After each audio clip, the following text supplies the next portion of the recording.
తాకట్టులో ఉన్న బంగారం అమ్మాలనుకునే వారి ఇన్ఫర్మేషన్ ఇస్తే దాని వాల్యుయేషన్ బట్టి మీకు కమిషన్ కూడా ఇస్తుంది గోల్డ్ హబ్. హాయ్ హలో నమస్తే, వెల్కమ్ టు మనం టీవీ. నేను దుర్గా. టీడీపీ జనసేన పార్టీలు అభ్యర్థుల లిస్ట్ అయితే ప్రకటించాయి. కానీ జనసేన 24 సీట్లపై అసంతృప్తిగా ఉన్నట్లుగా తెలుస్తోంది. అలాగే వైసీపీ పార్టీ కూడా 24 సీట్లు మాత్రమే తీసుకున్నందుకు తీవ్రంగా విమర్శలు వస్తున్నాయి. అయితే దీనిపై స్పందించేందుకు మనతో పాటు ఉన్నారు ప్రముఖ అడ్వకేట్ మరియు జనసేన అధికార ప్రతినిధి రజనీ గారు. ఇప్పుడు వారితో మాట్లాడదాం. మేడం నమస్తే. మేడం నమస్తే అండి. మనం చూసుకున్నట్లయితే జనసేన పార్టీకి 24 సీట్లు ఇచ్చారు. అయితే చాలా మంది కార్యకర్తల్లో అసంతృప్తి కనిపిస్తోంది మేడం. అలాగే వైసీపీ నుంచి కూడా తీవ్ర విమర్శలు వస్తున్నాయి. 24 సీట్ల కోసమా మీరు పోటీ చేసేది అనే ఉద్దేశంగా పార్టీని విలీనం చేయొచ్చు కదా 24 సీట్లు తీసుకునే బదులు అనైతే వినిపిస్తున్నాయి వార్తలు. మీరేమంటారు? మీరు సంతృప్తిగా ఉన్నారా మేడం ఈ సీట్స్తో?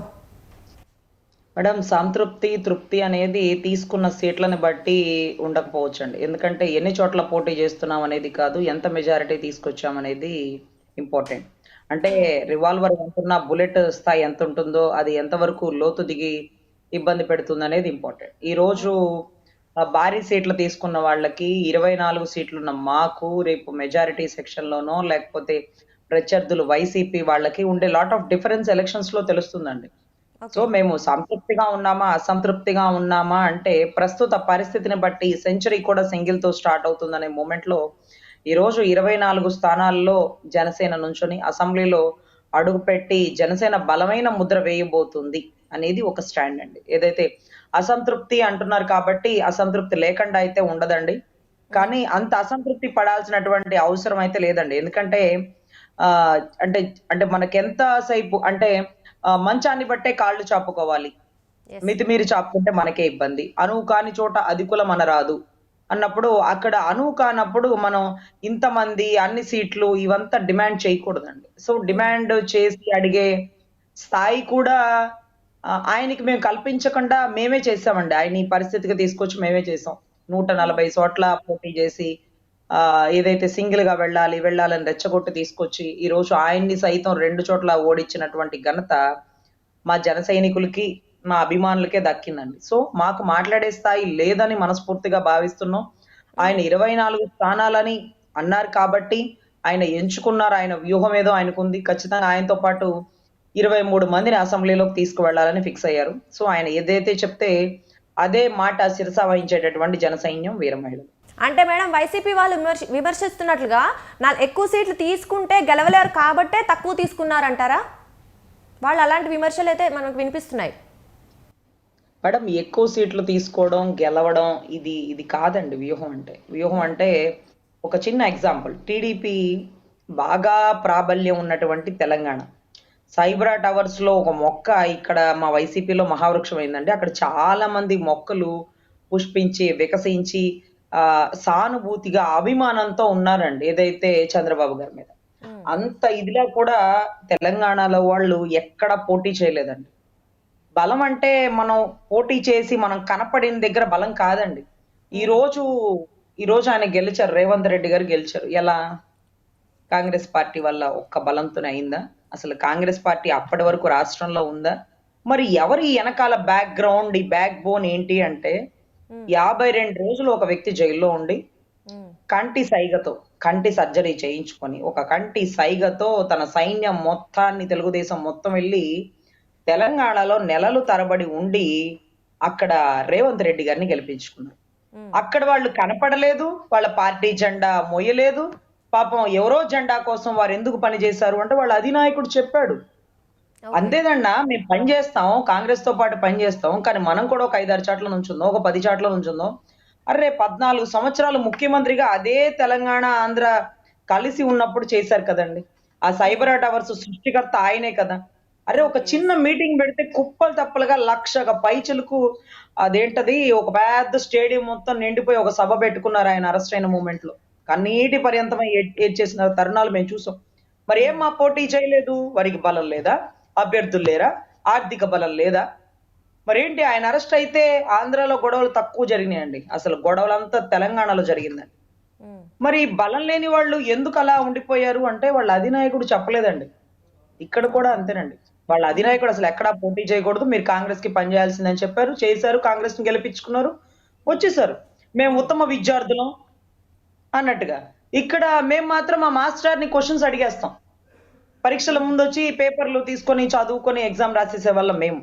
ఈ రోజు అధినాయకుడు 24 చోట్ల పోటీ చేయాలంట, కాదు 40 కావాలి 50 కావాలన్నాడు. అక్కడ వాళ్ళ అధినాయకుడు పోటీనే చేయకూడదు, పని చేయండి అంటే నోరు మూసుకొని పని చేసినటువంటి వాళ్ళు. అదే రకంగా అదే తెలంగాణలో ఆంధ్రాలో 2 చోట్ల పోటీ చేసిన ఘనత మా జన సైన్యంకే దక్కిందని మా లాంటి వీర మహిళలు అన్ని చోట్ల చెప్పుకుంటారండి. మేము కూడా చెప్పుకుంటాం. కానీ 32 స్థానాల్లో జనసేన బలం ఉంది, మనం ఇక్కడ పోటీ చేయాల్సిందేనని ఆయన రెచ్చగొట్టి ఊహల్లో తిప్పి ఆఖరికి లేదు డిపాజిట్లు కూడా రాదన్న వినకుండా 8 చోట్ల పోటీ చేయాల్సిందని అడ్డం తిరిగితే ఆ 8 చోట్లకి ఆయనే వచ్చి ప్రచారం చేస్తే బాగా మాట్లాడగల వాక్చాతుర్యం లాంటి మాలాంటి పాపం అభ్యర్థులు సైతం 2000 కూడా ఓట్లకు రాలేదండి. అంటే ఇక్కడ ఏంటంటే మా మాటలు వింటే మా అధినాయకుడికి దెబ్బైపోవడమే తప్ప ఆయన అసెంబ్లీలో అడుగుపెట్టే పరిస్థితి లేదండి. అయినా సరే ఇంకా మమ్మల్నే నమ్మి 24 చోట్ల ఆయనతో పాటు 23 మమ్మల్ని తీసుకొని లోపలికి వెళ్ళాలన్న ఆయన దృఢమైన సంకల్పం గొప్పదండి. ఖచ్చితంగా కాని చోట అధికులు మన రాదన్నట్టుగా అక్కడ ఏదైతే తెలంగాణలో టీడీపీ సైలెంట్ అయిపోయి ఇక్కడ ఆంధ్రాలో పనిలో ఉందో అదే రకంగా ఆంధ్రాలో మాకున్న బలానికి మేము 175 నియోజకవర్గాలు గెలవాలి అంటే మేము పనిచేయాల్సిందే. అదే రకంగా దాని ప్రతిఫలంగా 24 మంది మా అభ్యర్థులు అసెంబ్లీలో అడుగు పెడుతుంటే ప్రతి ఒక్కరిలో మేము కనపడతామండి. 100% ఆయన తీసుకున్న నిర్ణయం గొప్పది. ఈ రోజు జన సైనికుల మాట వింటే ఆయన నడి రోడ్డు మీద ప్రచారాలు చేపించి 2000 డిపాజిట్ కూడా రాని పరిస్థితుల్లో ఆయన నడి రోడ్డు మీద నుంచోపెట్టేసినటువంటి మా మాట ఇంకా ఆయన వినాలా అంటే 5 సీట్లు అనౌన్స్ చేసి ఆయన సీటు కూడా అనౌన్స్ చేసుకోలేదంటే ఇంకా మా మాటకి రెస్పెక్ట్ ఇస్తున్నారు, మా అభిప్రాయాలు ఏంటో తెలుసుకోవాలని తపన పడుతున్నారు. అన్న మీరు కంగారు పడాల్సిన పని లేదు, మీరు తీసుకున్న నిర్ణయం మంచి నిర్ణయం. మీరు 24 మంది అభ్యర్థుల్ని అనౌన్స్ చేయండి, మీరు ఎవరికైతే చెప్తారో వాళ్ళకి పనిచేస్తాం. అంత మందికి కూడా పోరాట పటిమున్న జన సైన్యం వీర మహిళలు మేమందరూ నిలబడి ప్రభుత్వం గెలుపు కాదండి, ప్రజల గెలుపు కోసం ఈ రోజు మేము మోసే పల్లకి ప్రజలెక్కిన పల్లకీని భుజానెత్తుకున్నటువంటి మా అధినాయకుడు. మేడం మనం చూసుకున్నట్లయితే టీడీపీ జెండాని భుజానేసుకొని తిరుగుతున్నారు, వీళ్ళ జెండాని వీళ్ళ పార్టీని మర్చిపోతున్నారు అనేది విమర్శలు వస్తున్నాయి. దీనిపై మీ స్పందన ఏంటి మేడం? మేడం ఇక్కడ ఎవరి జెండాని ఎవరు మోసే పరిస్థితి కాదండి. ఈ 2 పార్టీలు కలిసి ముందుకెళ్తున్న మూమెంట్. ఈ 2 పార్టీలు కష్టపడుతుంది జనసేన కోసం టీడీపీ కోసం జనసేన కాదండి. వీళ్ళిద్దరి కలయిక రాష్ట్ర విస్తృత స్థాయి ప్రయోజనాల కోసం. ఇంత పెద్ద మాటలు బహుశా వైసీపీ వాళ్ళకి తెలియదు అనుకుంటండి. వాళ్ళకి తెలిసింది కేవలం దాచుకోవడం, దోచుకోవడం, లేకపోతే కార్పొరేషన్ మీద అప్పులు, టీఏడిఏలు ఆపేసుకోవడం, సరెండర్ లీవ్స్ ఆపేయడం, మెగా డిఎస్ రిలీజ్ కాకపోవడం, మందు కల్తీ, ఇసుక మాఫియా, బిడ్డల జీవితాలు, దళితుల మీద జరుగుతున్న దాడులు, వీటి గురించి అంటే తెలుసానండి. కానీ రాష్ట్ర విస్తృత స్థాయి ప్రయోజనాలు అంటే ఆ పదాన్ని పలకడానికి కూడా విస్తృత స్థాయి ప్రయోజనాలు అనే పదాన్ని పలకగల సమర్థులు ఈ రోజు వైసీపీలో ఉన్నారండి. సో దయ ఉంచి ఈ రోజు మేము ఏ పల్లకిని మొయ్యట్లేదండి. ఈ రోజు ఎవరో పనికి మాలినోడు కుక్కలు మురుగుతాయి వాగితే అంటే మీరు మీడియా వాళ్ళు మీకు తెలుసు, రాష్ట్రం ఏ పరిస్థితుల్లో ఉందో మీకు తెలుసు. తండ్రి లేని కుటుంబం ఎంత అస్తవ్యస్తగా ఉంటుందో అదే రకంగా రాజధాని లేని రాష్ట్రం ఒంటరి పాలైపోయింది. సో ఇటువంటి పరిస్థితుల్లో వారు ఇద్దరి కలయిక రాష్ట్ర అభివృద్ధి కోసం అనేది దయచేసి మీడియా ముఖంగా బయటికి తెలియపరచండి. ఎందుకంటే మీరు అడిగే ప్రశ్నలు కూడా అసలు నిజంగా జన సైనికులకు బాధ కలిగే రకంగా ఉంటాయి. ఎవరో ఏదో వాగారని మీరు మీడియా ముఖంగా పల్లకీలు మోస్తారా, ప్యాకేజీలు తీసుకున్నారా, అధినాయకుడి గురించి మీకు తెలియంది కాదు కదండి. అంటే ప్రశ్నలే మేము కూడా అడుగుతున్నామండి, వాళ్ళ స్పందన ఇది, మేము కూడా అదే క్వశ్చన్ అడుగుతున్నాం. అందుకే సో అదే క్వశ్చన్ వాళ్ళకి మీరు సమాధానం చెప్పే రకంగా ఉండాలండి. ఎందుకంటే ప్యాకేజ్ తీసుకొని పని చేసేవాడు మా నాయకుడు అయి ఉంటే ఈ పార్టీకి ఎప్పుడో మోడీ గారు సెంటర్లో కూర్చోబెట్టుకునే వాళ్ళండి. అసలు మా రాష్ట్రానికి అడుగు పెట్టాల్సిన పరిస్థితి లేదండి. ఏ బెంగళూరు లేకపోతే ఏ మహారాష్ట్రలో ఒక క్యాబినెట్ శాఖలో ఆయనకి ఒక స్థాయి ఇచ్చేసి కమ్మగా ఆయన ప్రోటోకాల్తో ఎన్ఎస్జే కమాండర్ల సమక్షంలో ఆయన వెళ్ళిపోయి ఉండేవాడండి. ఇక్కడే ఈ రాష్ట్రంలో ఎందుకు పని చేస్తున్నాడు, 2 చోట్ల ఓడిపోయినా మమ్మల్ని ఎందుకు వదిలిపెట్టలేదు, ఈ రోజు సహాయం చేస్తే సాయంకాలానికి మర్చిపోయేటటువంటి రాష్ట్ర ప్రజల్ని ఇంకా పట్టుకొని ఎందుకు వేలాడుతున్నాడు, ఏదో మార్పు తీసుకురావాలన్న మా అన్న తాపత్రయానికి ఎందుకు రాష్ట్ర ప్రజలు ఇంకా గుర్తించట్లేదు. అరే 2 చోట్ల ఓడిపోయాడే, వాళ్ళ అన్న గెలిచి మీరన్న మాటలు తట్టుకోలేక వెళ్ళిపోయిన పరిస్థితుల్లో ఇతను బహుశా మీరనే మాటలకి 2 చోట్ల ఓడిపోయిన తర్వాత వెళ్ళిపోతే రాష్ట్రం ఒక నిజాయితీ పరుడైనటువంటి నాయకుడిని కోల్పోతుందండి. రాష్ట్రమే కాదండి, అది నిజంగా ఒక దేశం, ఒక ప్రపంచం అని చెప్పాలి. ప్రపంచ స్థాయిలో ఒక బ్రాండ్ అంబాసిడర్ గా ఒక హానెస్ట్ పర్సన్ ఎవరైనా ఉన్నారంటే అది పవన్ కళ్యాణ్ గారేనండి. నిజంగా ఈ రోజు ఆయన కోపం వచ్చి పార్టీలు వదిలేసి ఆయన ఏదో కొనుక్కున్నాడు, ఒక 5-6 ఎకరాల భూమి, ఒక 10 ఆవులు, అక్కడికి వెళ్ళిపోతాడేమో అని మాకు అప్పుడప్పుడు భయం వేసేదండి. కానీ ఎవరు ఎన్ని మాటలు అన్నా సరే తల దించుకొని, తల వంచుకొని రాష్ట్ర ప్రయోజనాల కోసం కలిసి వెళ్తున్నాం అంతే. నాతో కలిసి వచ్చేవారే నా వారు, నన్ను విమర్శించేవారు నా వారు కాదు. నన్ను అర్థం చేసుకోండి. అంటే ఎమ్మెల్యే సీట్ల కోసం, ఎంపీ సీట్ల కోసం పని చేయకండి. కేవలం అంటే కేవలం రాష్ట్ర ప్రయోజనాలు, రాష్ట్ర అభివృద్ధి. ఈ రోజు రాష్ట్ర అభివృద్ధి నువ్వు కోరుకున్నావంటే రాష్ట్ర అభివృద్ధి, నీ అభివృద్ధిని రాష్ట్రం కోరుకుంటది, రాష్ట్ర ప్రజలు కోరుకుంటారు. ఈ రోజు రాష్ట్ర అభివృద్ధి కోసం నీ ఎమ్మెల్యే సీటు త్యాగం చేసి పక్కనోడు ఇచ్చిన సీటు కోసం, పక్కవాడు పనిచేసే సీటు కోసం నువ్వు పని చేస్తుంటే నీ త్యాగాన్ని రాష్ట్ర ప్రజలు గమనిస్తారు. అరే జనసేన వాళ్ళు చూడరా పాపం, వాళ్ళకి సీట్ లేకపోయినా ఆ జెండాలు పట్టుకొని అబ్బా ఎంత ఇబ్బంది పడి ఎండలకి వానలకి వాళ్ళు ఎంత కష్టపడుతున్నారా అని ప్రతి ఒక్కరు గుర్తిస్తారండి. ఇలా చిటికేస్తే, ఇలా స్విచ్ చేస్తే తిరిగే ఫ్యాన్ కాదండి. మన కష్టం ఏంటో రాష్ట్ర ప్రజలకి కనపడాలి, తెలియాల. ఉద్దానం సమస్య, కిడ్నీ సమస్యలు, ఇవన్నిటికీ డబ్బులు, సొంత డబ్బులు ఇచ్చి పని చేసినప్పుడు ఆ వైజాగ్ వాళ్ళకి మా అన్న కష్టం కనపడలేదా అండి? అదే రకంగా అక్కడ ఒక ఏదో సముద్రానికి సంబంధించిన ఒక తుఫాన్ లాంటిది వచ్చి వరద బాధితులు ఉంటే వాళ్ళందరినీ ఆదుకోవడానికి డబ్బు ఇచ్చాడు కదండి. వైజాగ్ లో బోర్డర్లకి సంబంధించి సైనికులకి ఇప్పుడు కాదండి, ఎప్పుడో తమ్ముడు సినిమా రిలీజ్ అయినప్పుడు వాళ్ళకి అప్పట్లోనే డబ్బులు వాళ్ళ నాన్న చేతులతో ఇప్పించినటువంటి దాన కర్ణుడండి. ఈ రోజు ఆయన త్యాగం కనపడలేదా అండి? ఒక నిర్ణయం తీసుకున్నాడంటే ఎంత ఆలోచించి తీసుకుంటాడు. 24 సీట్లేనా అంట అనేవాడు ఎవడో ఇక్కడ రమ్మనండి. అంటే వాళ్ళ మేడం, డబ్బు ప్రజల ఎంత తరపున పోరాడాలి అంటే కూడా అసెంబ్లీలో గెలిచి ఉండాలి కదా, అందుకనే అడుగుతున్నారు అందరూ. ముఖ్యంగా మేడం, సీఎం అనే పదం కాదండి. సీఎం అనే పదం అంటే ఆయన మీటింగ్ పెట్టగానే అమ్మా 10 కార్లలో వెళదామా, 20 కార్లలో వెళదామా అనేటటువంటి సైన్యం ఎవరైతే ఉన్నారో, అన్నా పలానా దగ్గర మీటింగ్ ఉందంట, లేకపోతే పలానా దగ్గరికి వెళ్ళాలంట అంటే ఇవాళ కుదరదులే అమ్మా, ఇవాళ నాకు ఊళ్ళో పొలం వేసుకున్నాను, అమ్మ ఇవాళ కుదరదులే, ఊళ్ళో ఎవరో చనిపోయినారు, పోయిన వాళ్ళు. ప్రతిరోజు 24 గంటలు చదివేవాడికి, పరీక్షల ముందు బుక్ తెసేవాడికి తేడా లేదండి. సో ఖచ్చితంగా ఈ రోజు మీటింగ్ అంటే కొప్పలు తెప్పలుగా ఒక 10 బైకులకి పెట్రోల్ కొట్టించుకొని రీసౌండ్ ఇచ్చే కంటే ఒక్క ఓటేయచ్చు కదండి. వైజాగ్ ఎంత కాపు కమ్యూనిటీ ఓటింగ్ ఉందండి, అదే రకంగా భీమవరం ఎంత ఉందండి. కమ్యూనిటీ ఫీలింగ్ అని కాదండి, దళితులు, మైనారిటీలు, ముస్లింలు అందరూ అన్న కోసం అంత గొప్పగా కదిలి వస్తుంటే మరి ఓట్లు ఎందుకు వేయలేదు? ఓట్లు వేసేటప్పుడు ఆలోచించుకుంటున్నారా? వద్దులే ఇతను అనుకుంటున్నారా? అంతేలేండి, మీకు సొంత డబ్బులు ఉద్దాన వాళ్ళకి ఇచ్చిన, తుఫాన్ బాధితులకు ఇచ్చిన, కౌలు రైతులకి సహాయం చేసిన, భవన కార్మికులకి పాపం బువ్వలేదని వాళ్ళకి దానం చేసినా మీకు కనపడదండి. అదే ఎమ్మెల్యే అయ్యి ప్రభుత్వ ఖజానాలో ఒక 10 రూపాయలు మీ చేతికి ఇస్తే మీరు దండాలు పెట్టి తప్పట్లు కొట్టి వాళ్ళు, వాళ్ళ కొడుకులు, మనవాళ్ళని స్వాగతించేస్తారు. సొంత డబ్బు ఇచ్చినోడు ఎక్కువ సేవ చేయొచ్చు కదా మేడం, ప్రజలకి అలా ఛాన్స్ ఉంటుంది కదా. హెల్ప్ చేయడానికి ఛాన్స్ ఉంటుంది కదా మేడం. ఎంత సేవ చేసినా నా కార్లో నేను పెట్రోల్ కొట్టించుకొని నా కష్టంతో వచ్చేదానికి రేపు నాకు ఒక పోస్ట్ వచ్చి అక్కడ వాళ్ళే పెట్రోల్ కొట్టించి వాళ్ళే కారు ప్రొవైడ్ చేసి వెళ్ళేదానికి తేడా లేదండి. ఈ రోజు నా సొంత డబ్బు నేను ఇచ్చి పని చేస్తున్నానంటే గుర్తించట్లా. అదే ప్రభుత్వ ఖజానాలోంచి డబ్బు తీసి ఒక 10 రూపాయలు ఇస్తే పండగ చేసుకుంటారు, అప్పుడు ఎమ్మెల్యే హోదా వచ్చేస్తుంది.